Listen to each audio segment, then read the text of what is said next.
Learning একাডেমিতে সবাইকে স্বাগত। আজকে দেখো ক্লাস 6 এর লেসন 4 এর যে স্টোরিটা রয়েছে the shop that never was এর অ্যাক্টিভিটি 4 এবং অ্যাক্টিভিটি 5 নিয়ে আলোচনা হবে। তাহলে দেখো অ্যাক্টিভিটি 4 এর কোশ্চেনগুলো দেখো। বলছে write T for true and F for false statement in the given boxes, give supporting statement for each of your answer. অর্থাৎ ট্রুর জায়গায় টি লিখতে বলা হচ্ছে এবং ফলসের জায়গায় অ্যাপ লিখতে বলা হচ্ছে এবং সাথে সাথে সাপোর্টিং স্টেটমেন্টগুলো কিন্তু লিখতে বলা হচ্ছে। দেখো এরটা দেখো, the some man drew out a business card from his hair. অর্থাৎ তার চুল থেকে একটা সে বিজনেস কার্ড কী করেছিল, ড্রিউ আউট করেছিল। তো এটা অবশ্যই ফলস হবে, যেহেতু টেক্সটে কী বলা রয়েছিল, he drew a business card from his cheek. সে তার চিক থেকে একটা বিজনেস কার্ডকে কী করেছিল, ড্রিউ করেছিল। তো এটা অবশ্যই ফলস হবে। বিয়েরটা দেখো, give found the magic box in his pocket. Give খুঁজে পেয়েছিল তার ম্যাজিক বক্সটাকে পকেটের মধ্যে। তো এটা অবশ্যই ট্রু হবে।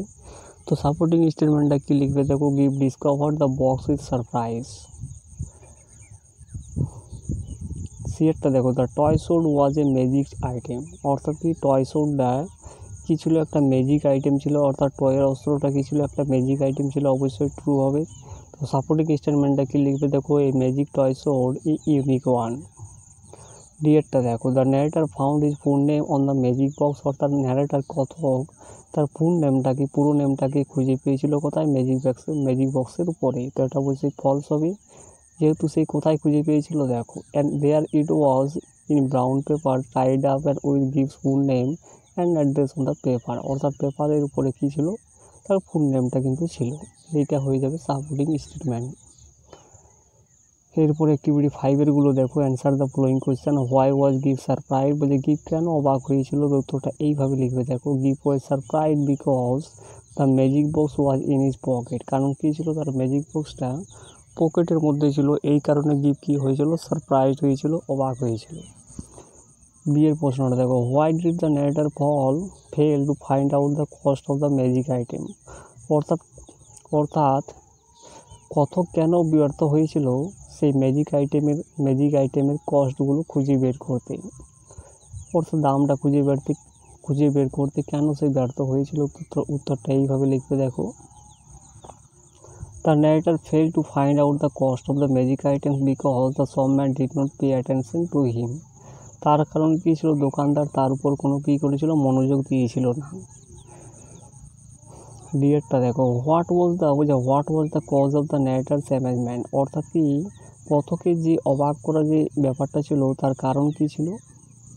তো উত্তরটা এইভাবে লিখবে দেখো, the cause of the narrator